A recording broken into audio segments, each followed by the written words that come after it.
So this is 2015 number 2, which is a calculator question, and you should definitely use your calculator for this and use it efficiently, just like actually question 1. So this seems to be the exam of many functions per problem. So what the first thing I would do actually, just like if you watched my video for 2015 number 1, is I would put y1, I would make 1 plus x plus e to the x squared minus 2x, and I would make y2 x to the 4th minus 6.5 x squared plus 6x plus 2. This will save you a lot of time.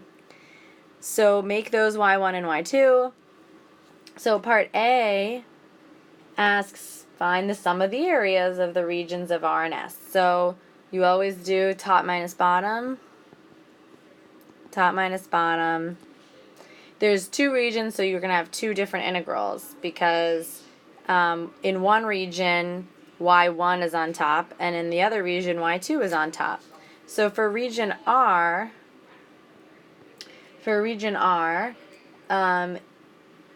in that case, the polynomial is on top.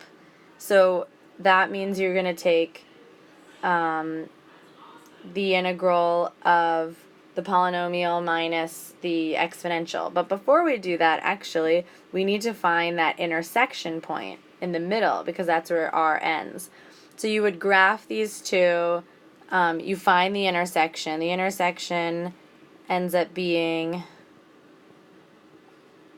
1.032831. Store this as A, and the way you do that is you quit after you do the intersection. You hit the X button at the top of your calculator, not the green X button, store, and then store it as A.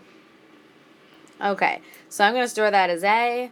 So the first region is from 0 to A of, for us, it's the polynomial minus the exponential, which for us, like I said, we stored, so we have y2 minus y1 dx. The way you get this, you do vars. The way you get the y2 and y1, vars, y vars, function y2, and then you do it again for y1. And then you can just hit dx. So this, and then that's R. And then you can add S to it. So S is from, now it's from A to 2, because now that's the second part of the, so that's S. This is going to be y1 minus y2 dx. Okay, so you can do these all in one step. So when you do R plus S, you end up getting 2.004. So that is part A. It's not so bad. Okay.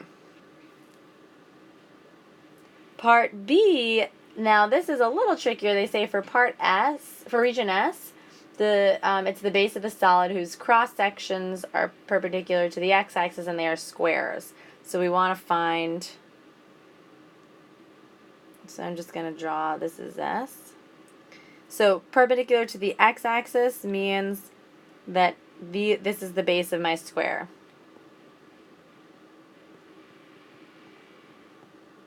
What's the area of a square? It's a side squared. So we know that that's just going to be whatever this is, we're just going to square it inside the integral to find the volume.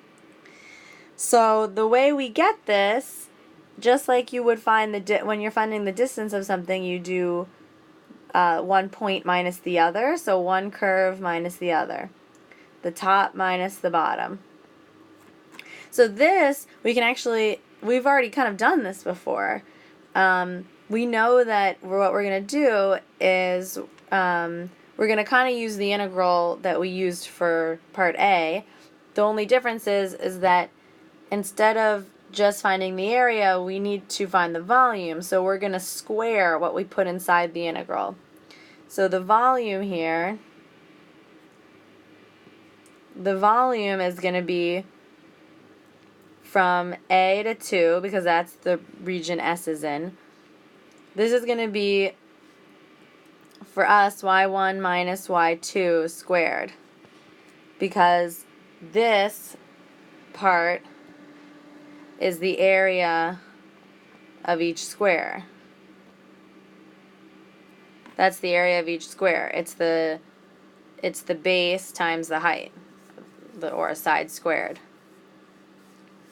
So then when you do that into your calculator, you get 1.283. Okay. So, and y1 was the exponential function and y2 was the polynomial. Alright, part C. Part C is a little tricky, because you have to think about what they're asking. So it says, let H be the vertical distance between the graphs of F and G in region S. So again, if I look at region S again, H they want is the vertical distance.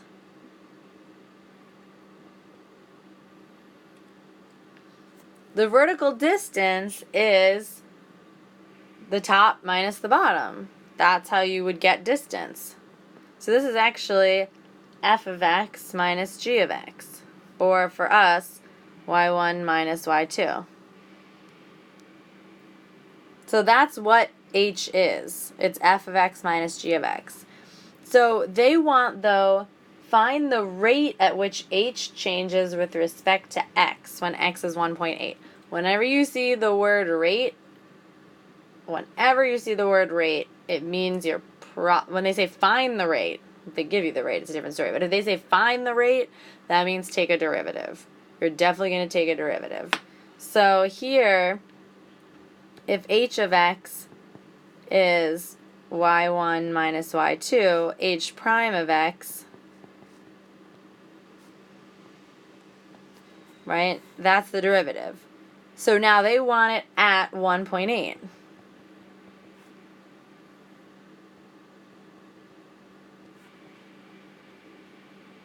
So you would find the derivative of each of those functions at 1.8. Now, again, I've had you put these into your calculator, so it's actually a lot easier. You can do it right on your calculator. So you use the derivative, so you go to Math 8, right, and what it'll look like is d, and then in parentheses you would put y1 and x, and it says, it has that thing and then the box,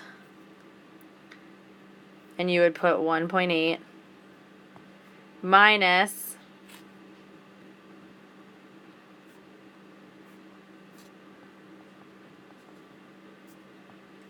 this would be y2 at 1.8.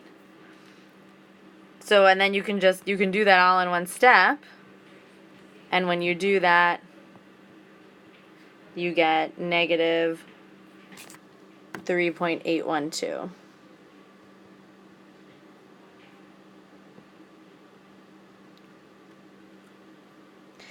So this problem is, it's definitely, you should be moving a little faster on this problem than number 1.